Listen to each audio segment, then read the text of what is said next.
하나님에 대한 교리입니다. 하나님에 대해서 우리가 어떻게 간단하게 이렇게 한 10줄로 쓸 수 있겠습니까? 사실 무한하신 하나님을 유한한 인간의 언어에 담는 것도 불가능한데, 유한한 인간의 언어에 그저 한 10줄 정도 되는 이 말로 하나님을 설명한다는 것은 불가능한 일입니다. 그것을 우리가 전제하고 이야기를 좀 살펴야 될 텐데, 역대상 29장을 한번 찾아봅시다.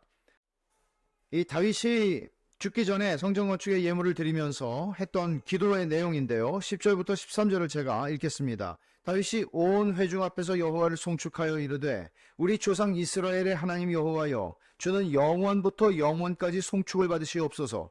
여호와여, 위대하심과 권능과 영광과 승리와 위엄이 다 주께 속하여 싸우니 천지에 있는 것이 다 주의 것이로소이다. 여호와여, 주권도 주께 속하여 싸우니 주는 높으사 만물의 머리이심이니이다. 부와 귀가 주께로 발미암고 또 주는 만물의 주제가 되사 손에 권세와 능력이 있사오니 모든 사람을 크게 하심과 강하게 하심이 주의 손에 있나이다. 우리 하나님이여, 이제 우리가 주께 감사하오며 주의 영화로운 이름을 찬양하나이다. 이 말은 어떻게 보면 우리가 그냥 외워서도 말할 수 있는 거고, 노래 속에서도 우리가 찬송으로 부를 수 있는 내용입니다. 그러나 다윗은 적어도 자기의 가슴 속에 있는, 단순히 머릿속에 있는 것이 아니고 자기 가슴 속에 있는 자기의 삶 전체를, 인격과 자기의 이 인생 전체를 통해서 함께 하셨던 하나님에 대한 고백을 이렇게 하고 있는 것이죠. 그럼 이런 하나님을 고백하는 사람이라면, 진짜로 고백하는 사람이라면, 진짜로 이런 하나님을 찬송하는 사람이라면 어떻게 하나님을 경외하지 않을 수 있겠습니까? 어떻게 하나님을 두려워하지 않을 수 있습니까? 세상에 어떤 인간에게, 어떤 존재에게 위대함과 권능과 영광과 승리와 위엄이 주께 속했고, 천지에 있는 게 다 주의 것이고, 주권도 주께 속했고, 높으사 만물의 머리이신 하나님, 낮은 자를 높이시는 하나님, 그 모든 권세를 가지시는 하나님, 우리가 믿는 하나님은 이런 하나님이다 하는 것이죠. 이걸 우리가 얼마나 머리로 인식하는 것 첫째 중요합니다. 그러나 이렇게 우리가 아는 하나님을 우리의 삶 속에서 어떻게 경험하고 살아가는가, 인식하고 생각하고 살아가는가 하는 것 특히 중요한 문제죠. 그래서 언어와 사고, 상상과 개념의 제한성이 하나님을 온전히 담아낼 수 없는 것 분명합니다. 이런 말을 한번 생각해 보세요. 하나님이 너무 커서 문제이신 자는 별로 없지만 불행히도 하나님이 너무 작아서 고생인 사람은 많다. 혹시 여러분의 이야기는 아닙니까? 하나님이 너무 크셔서 문제가 될 것은 없습니다. 문제는 너무 작아서죠. 너무 작아서죠. 너무 작아서 내 삶의 영역에, 어떤 삶의 영역에 들어오실 수 없는 하나님이에요. 왜냐하면 별로 도움이 되지 않는 거죠. 하나님의 영광은 위대하고 아름다우며 완전하신 그분의 전체다. 하나님을 영광스럽다, 영광의 하나님이라고 표현을 보통 하죠. 하나님의 전체를 다 이야기하는 것입니다. 때로는 하나님의 아름다우심이라고도 표현할 수 있는데 그것도 마찬가지입니다. 말하자면 아름다움이라는 표현 한번 생각해 보세요. 영광도 영광이지만 아름다움을 어떻게 묘사할 수 있겠어요? 와, 너무너무 아름다워. 말문이 막혀. 할 말이 없어. 그걸 어떻게 설명했어요? 형언할 수 없는 것이죠. 하나님을 어떻게 형언할 수 있겠어요? 이런에도 불구하고 하나님께서 당신의 우리에게 눈높이를 낮추셔서 성경을 우리에게 주신 것입니다. 광활한 우주에서 하나님만이 모든 인간의 예배와 복종과 사랑을 받기에 합당하다고 우리는 말할 수 있는 것이 다윗이 고백한 그대로라면, 그렇죠, 모든 것이, 천지에 있는 모든 것이 다 주의 것입니다. 왜? 주님 만드셨으니까요. 그래서 모든 것이 주께로 말미암고 주께로 돌아가는 것입니다. 주님의 영광을 위해서 존재하는 것입니다. 옛날에 선교에 대한 책, Vision for Missions라고 하는 책, 너무 좋아가지고 그때 번역을 해서 SF 출판사에서 냈는데 이런 말이 있어요. 하나님은 온 세상의 모든 피조물로부터 영광과 예배를 받으시기에 너무나 합당하시다 하는 말이 많이 나와요, 그 책에. 그러니까 선교의 비전이라고 하는 책인데, 번역하자면 결국 선교는 왜 하는 거죠? 영혼을 구원하기 위해 하는 거 아니라는 얘기죠. 그보다 더 궁극적인 목적이죠. 하나님은 온 세상의 모든 피조물로부터 영광과 예배를 받으시기에 너무나 합당하신 분이라는 거예요. 그래서 우리는 그 일이 일어나도록 해야 마땅한 것이고, 우리의 삶에서도 그렇습니다. 내 인생 전체의 모든 시간을 통해서 영광을 받으시기에 너무나 합당하신 분입니다. 여러분의 삶에 어떤 영역도 제외될 수 없습니다. 우리는 그의 것이고 그의 만드신 존재들이고 그의 영광을 위해서 창조된 존재들이기 때문에 그렇습니다.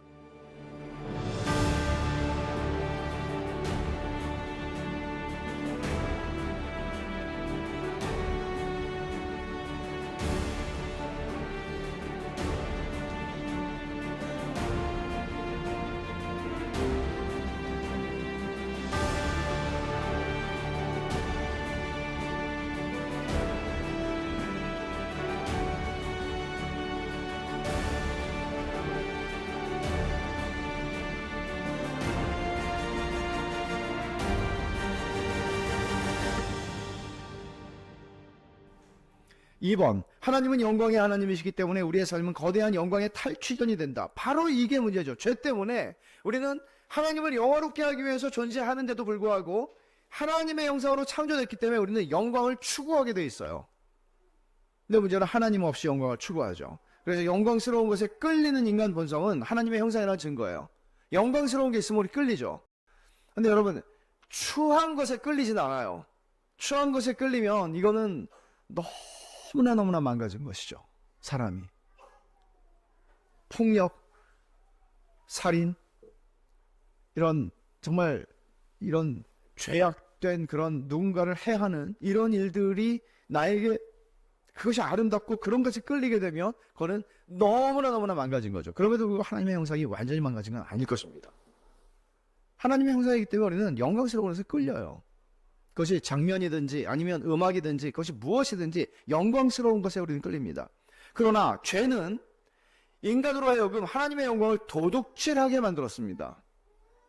그 영광스러운 것에 끌려서 하나님께로 가는 게 아니고 그걸 전부 자기 것으로 만드는 그 일을 하는 것이죠. 영광 탈취전이라는 말이 그런 말이에요. 그러나 오직 하나님의 영광만이 인간의 갈망을 채워줄 수 있는데 인간은 하나님 자신을 원해야 채워지는데 하나님 말고 돈, 하나님 말고 명예, 하나님 말고 권력, 하나님 말고 내가 원하는 욕구, 내 갈망이 채워지는 것, 그것으로 나는 채워질 거라고 생각하지만 시간 문제죠. 그것이 우리를 배신하는 것은. 금방 우리는 실증을 느낄 수밖에 없습니다. 하나님밖에는 우리를 채워줄 수는 없으니까요.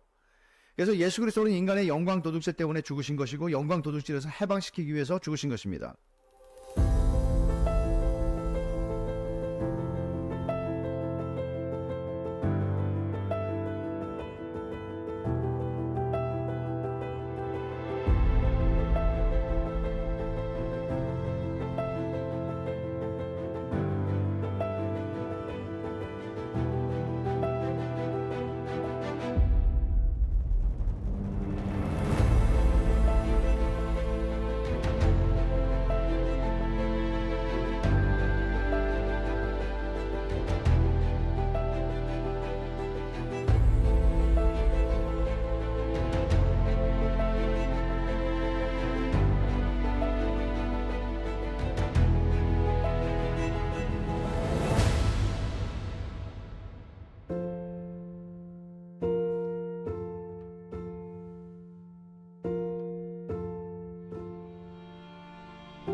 태초에 하나님이 천지를 창조하셨다고 했죠. 하나님의 존재와 속성과 무관한 건 아무것도 없어요. 왜? 태초에 하나님이 창조하셨으니까요. 아무것도 없이 무로부터 하나님이 창조했기 때문에 하나님하고 상관없이 존재하는 것은 우리의 삶이든 세상이든 그 어떤 영역에도 존재하잖아요. 철학, 과학, 심리학, 정치, 사회, 교육, 오락, 자녀, 배우자, 이웃, 직장 동료, 상사, 부모, 일상사, 삶의 기노애락, 재정, 몸, 성, 교육, 정체성, 의미와 목적, 삶과 죽음을 대하는 방식 다 마찬가지. 하나님하고 무관한 영역은 존재하지 않아요. 그럼에도 불구하고 하나님과 관련해서 우리의 삶을 이해하는 방식은 네 가지예요. 신의 존재를 부정하는 무신론이 있어요. 무신론 설명할 필요도 없죠. 그러나 무신론은 지금 세상의 주류예요. 주류예요. 그래서 이런 세상 속에서 살면서 이 세상에 동화되지 않기 위해서는 우리가 얼마나 성경과 신학으로 온전하게 좀 단단하게 무장되어 있어야 하는가. 이건 대단히 중요하죠. 여러분, 교회만 왔다 갔다 하는 것이 과연 이런 무신론적 전제 속에서 살아가는 세상 속에서 그들과 어울리고 커피 마시고 밥 먹고 일을 하고 하면서 우리가 어떻게 동화되지 않을 수가 있어요. 내 안에 단단한 하나님을 아는 지식이 없는데. 불가능하죠. 불가능하죠. 우리가 뭐 매일매일 모입니까? 일주일에 한 번 모이잖아요. 그러니까 저는 매일매일의 우리의 경건의 삶이 그렇게 중요하다는 거죠. 한국교회가 커졌어요. 커져서 그래서 어떻게 됐나요? 커지면서 그들은 잔치를 벌였지만 하나님을 아는 게 없잖아요. 이게 얼마나 큰 재앙이에요. 특히 자녀 교육의 영역을 한번 생각해 보세요. 우리 아이들이 유치원에 가요. 제 조카 얘기 제가 옛날에 했는지 모르겠어요. 제 조카가 유치원 갔다 오더니 한국에서 갑자기 기도를 하는데 자기가 기도한다 그러더니 기도를 하고선 감사합니다. 밥 먹게 해주셔서 감사합니다. 그리고 부처님의 이름으로 기도했습니다. 요청 왔다 와서 그렇게 기도하는 거예요.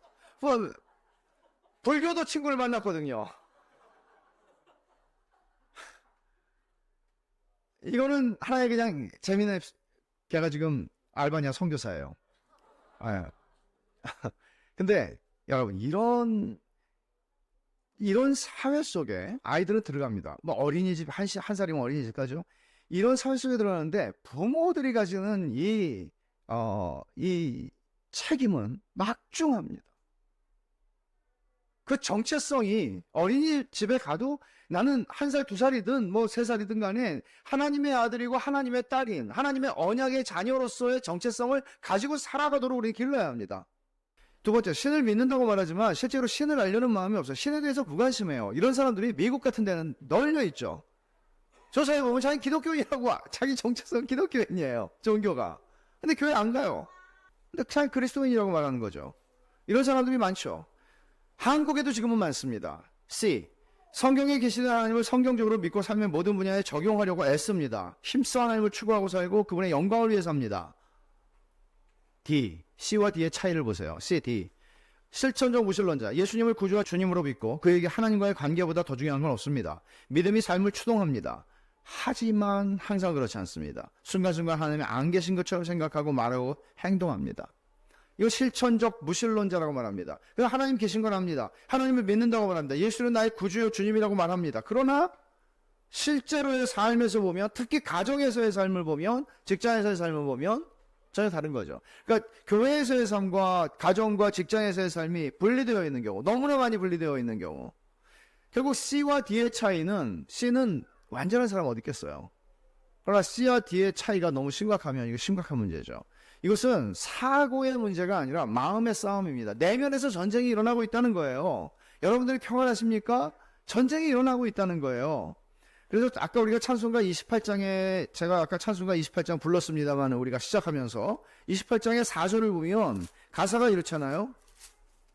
주의 귀한 은혜 받고 일생 빚진 자 되네. 오케이, 여기까지 됐어요. 주의 은혜 사슬돼서 나를 주께 매소서 기도합니다. 우리 마음은 연약하여 범죄하기 쉬우니 하나님이 받으시고 천국인을 주소서. 하나님, 저는 이렇게 연약한 사람입니다. 도와주세요. 이 싸움을 인식하고 그리고 이 싸움을 싸워야 되는 거예요. 그러니까 여러분 생각해 보세요. 그냥 아무 생각 없이 살아요. 아무 생각 없이 살고 주일날 교회 오고 교회에 또 뭐 있는 게 있으면 하고 해요. 그게 예수 믿는 건 아니잖아요. 그게 예수 믿는 건 아니잖아요. 하나님을 아는 지식이, 그 복음의 내용이 나를 바꿔내야 되잖아요. 나의 겉모습이 아니라 내 속을 변화시키는 걸 알아야 되잖아요. 복음에 그렇게 능력이 없나요? 그렇지 않아요. 그러니까 매 순간 이 싸움을 인식하고 잘못했을 때 자백하고 보호와 자유와 능력을 베푸시는 은혜를 간구하고 하나님이 이렇게 하면 하나님이 없는 것처럼 살지는 않아요. 여러분의 생각 속에서, 여러분의 계획 속에서, 모든 면에서.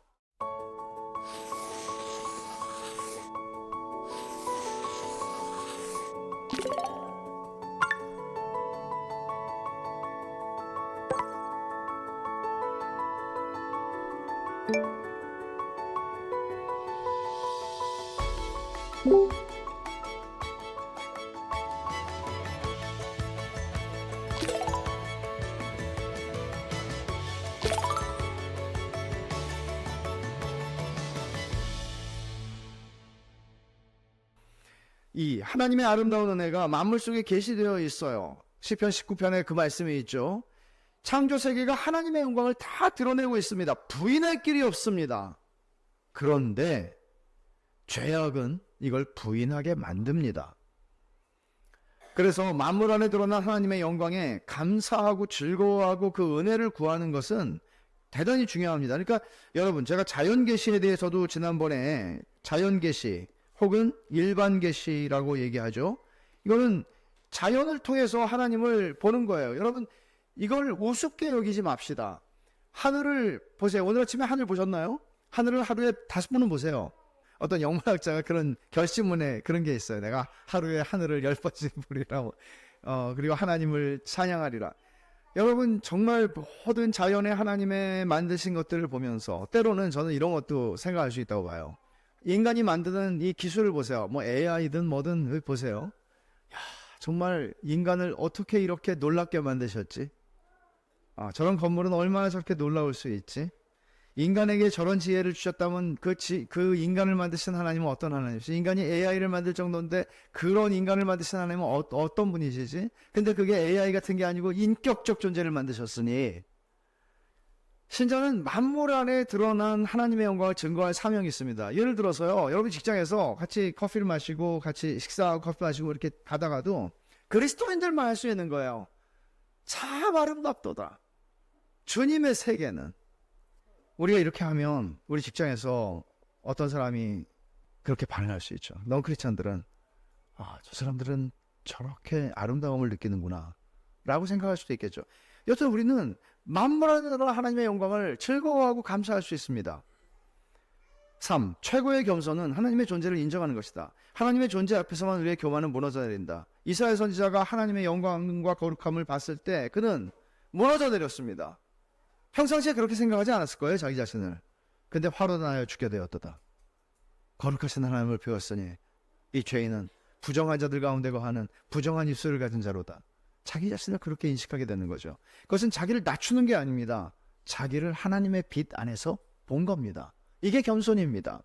그래서 그리스도인만이 겸손할 수 있는 존재입니다. 그리스도인이 아닌 사람이 어떻게 겸손할 수 있겠습니까? 그리스도인이 아닌 사람이 겸손하는 것은 다른 사람들 앞에서 자신을 낮추는 훌륭함일 수는 있겠습니다만은 진짜 겸손함은 주어질 수 없습니다.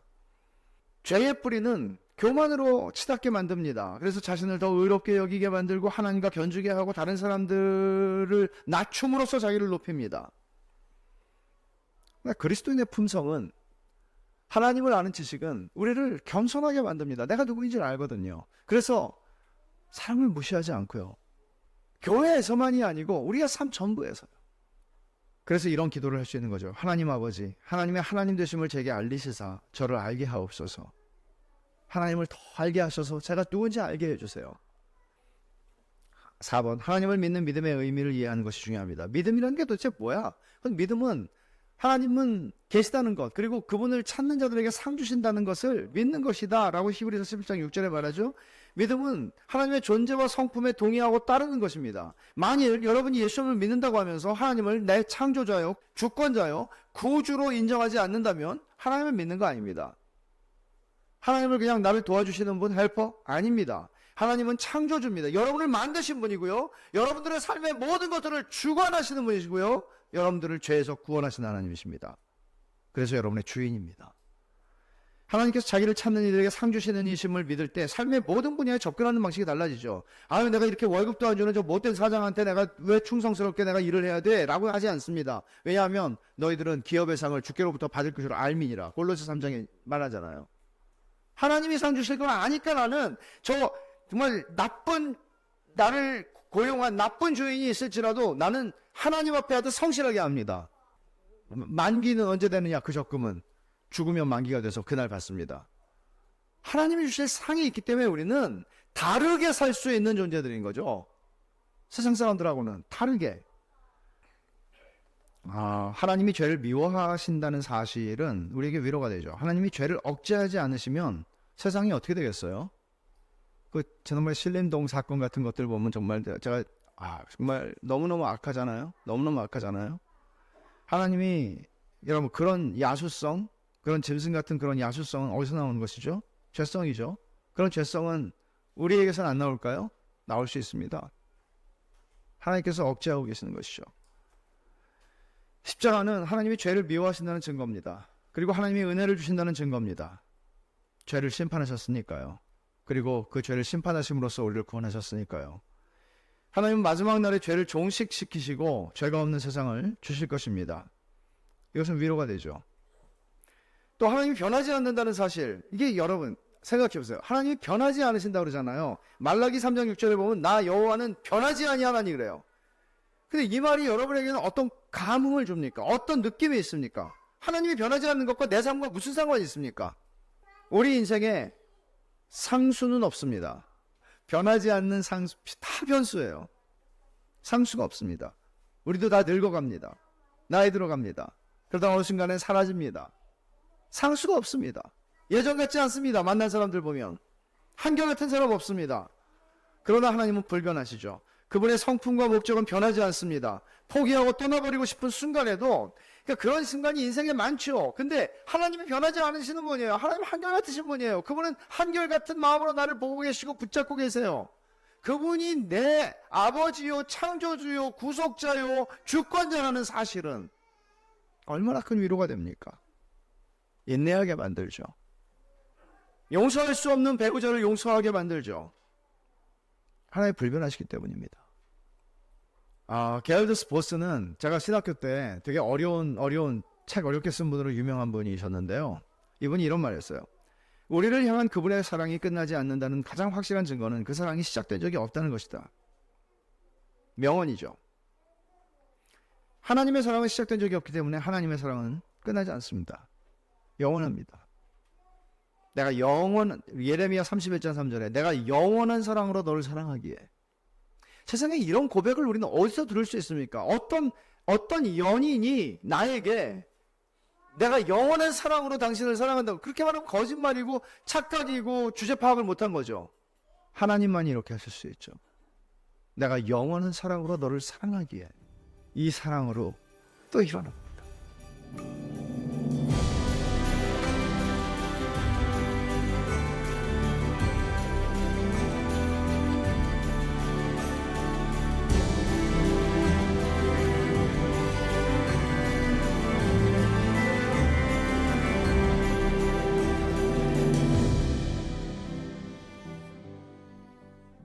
자, 교훈과 적용입니다. 하나님을 마주하고 사십시오.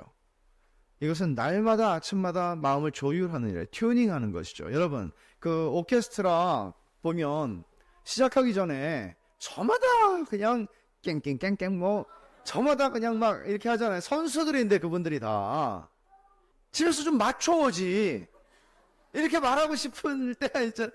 근데 오케스트라는 다 아무리 세상의 최고의 오케스트라는 그렇게 한대요. 다 앉아가지고 그 자리에서 깽깽깽깽 하는 거죠. 그러니까 우리가 조율이 되지 않은 악기라면 하나님을 찬송해야 되는데, 그러면 일주일에 한 번씩 조율을 하면 그게 되겠습니까? 사실 일주일에 한 번만 우리 하나님 믿는 거 아니잖아요. 우리의 삶의 매 순간 매일을 하나님을 섬기고 사는 거잖아요. 그렇다면 매일 튜닝을 하라는 거예요. 그래서 예배, 복종, 경축, 의존, 안식과 섬김이 영광의 하나님과 조화를 이루려면 조율해야 된다. 튜닝해야죠. 그러니까 우리 삶이 튜닝한다는 건 이런 거죠. 내 삶이 하나님하고 하나님이 기준이에요. 근데 내 삶이 벌써 삑 돌아갔어요. 그럼 소리가 안 날 거 아니에요. 우리가 자꾸 돌아간다는 거, 이거를 전제로 튜닝해야 된다는 거예요. 처음엔 시편 27편 4절에 말한 것처럼 하나님의 아름다움을 내가 하나님의 전에서 바라봅니다. 그렇게 얘기를 하거든요. 하나님의 아름다움을 바라보는 건 뭘까요? 어떻게 하는 게 하나님의 아름다움을 바라보는 걸까요? 하나님을 보기를 원한다는 것입니다. 하나님을 만나고 싶어 한다는 말이에요. 하나님의 성품과 목적과 영광을 찾는 거예요. 우리 성경을 매일 읽잖아요. 매일 읽는 이유는 뭐죠? 읽기 위해서 읽는 게 아니고요. 성경을 읽으면서 도대체 여기에 나타난 하나님의 목적이 뭐지? 내가 너를 영원히 사랑하노라. 나를 사랑하는 게 목적이었어? 하나님의 성품을 발견해요. 나 여호와는 변하지 아니하나니. 나는 나를 사랑한다고 그러고 마음이 변한 사람 때문에 고통스러운데 변하지 아니하시는 하나님. 우리는 그 하나님을 만납니다. 매일 아침 스스로 계신 하나님을 예배합니다. 예배한다는 말은 무슨 말인가 하면 우상을 버린다는 말이죠. 우상을 버린다는 말이죠. 왜냐하면 하나님과 우상을 겸하여 섬길 수 없으니까요. 하나님께 양도합니다. 내 못된 성격, 사고, 정서, 몸, 관계, 돈, 시간, 에너지, 희망, 모든 거 하나님의 것입니다. 하나님의 것입니다. 이게 튜닝이에요. 하나님의 영광에 비추어 자기를 성찰하는 겁니다. 겸손해지는 것이죠. 하나님의 영광을 벗어나서 덧없는 자기 영광의 달콤함에 빠진 건 뭘까? 내가 어떤 부분에서 그렇게 됐을까? 내가 승진을 했고 내가 굉장히 높은 자리에 올라갔는데 사람들이 나를 알아주고 내가 사람들이 다 모르는 사람이 없을 만큼 유명한데 그런 것들 속에서 내가 하나님의 영광을 벗어나서 이 덧없는 것, 지나가 버리는 것에 내가 지금 만족하고 있는 건 아닌가 생각하는 것이죠. 부르심에 충실한 삶에서 멀어지게 하는 게 뭘까? 내가 지금 돈을 추구하고 있나? 성공을 추구하고 있나? 자기의 사고와 갈망과 말과 행동 속에 하나님에게서 멀어지게 만드는 것들을 내가 들여놓은 게 있다면 그것을 내려놓는 것입니다. 자백하는 거죠. 하루를 다 살고 자백한다고 생각하지 마십시오. 남아있는 죄의 짐들을 벗고 가뿐하게 시작하라는 것입니다. 간구하기. 가장 큰 위험은 우리의 내면, 마음의 전쟁 가운데 있습니다. 자아에서 해방돼서 영광의 주님을 섬기기를. 하나님, 오늘도 내가 자아의 종으로 자아를 높이고 자아를 중심으로 살아가기를 원하는 욕구가 내 속에 있지만 주님, 그렇게 살고 싶지 않습니다. 하나님이 내 삶의 중심이 되셔서 하나님의 영광을 받으십시오. 나의 자녀 양육을 통해서 하나님이 영광을 받으십시오. 나의 부부 관계를 통해서 하나님이 영광을 받으십시오. 내 직장 속에서의 삶에서, 내가 지금 하고 있는 사업을 통해서,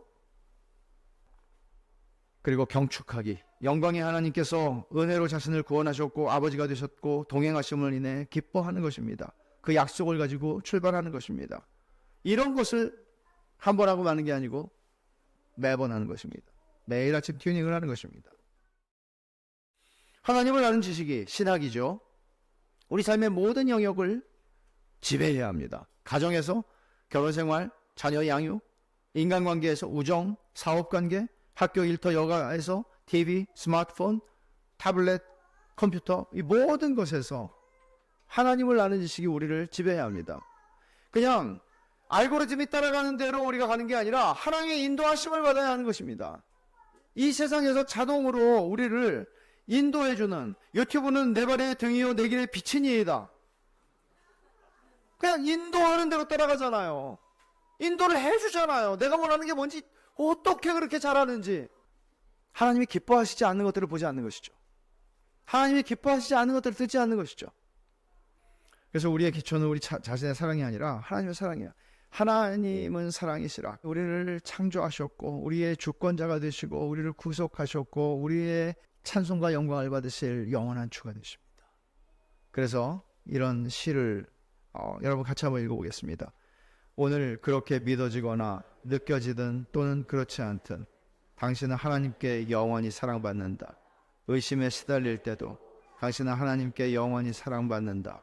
그분의 약속이 공허해 보이고 그분이 멀게 느껴질 때도 당신은 하나님께 영원히 사랑받는다. 그분의 말씀이 건조해 보여 삶에 적용하기 힘들 때도 당신은 하나님께 영원히 사랑받는다. 오해받아 외로움이 몰려올 때도 당신은 하나님께 영원히 사랑받는다. 최고의 날과 최악의 암울한 순간에도 당신은 하나님께 영원히 사랑받는다. 교만해져서 감사를 잃을 때도 당신은 하나님께 영원히 사랑받는다. 그분을 따르는 마음에 믿음의 용기가 가득할 때도 당신은 하나님께 영원히 사랑받는다. 하나님의 사랑이 그치는 순간도 장소도 없습니다. 하나님의 자녀들을 향한 하나님의 사랑이 이러합니다. 그렇다면 하나님을 아는 지식이 우리의 의식, 무의식, 우리의 삶의 모든 영역에 드러나야 합니다.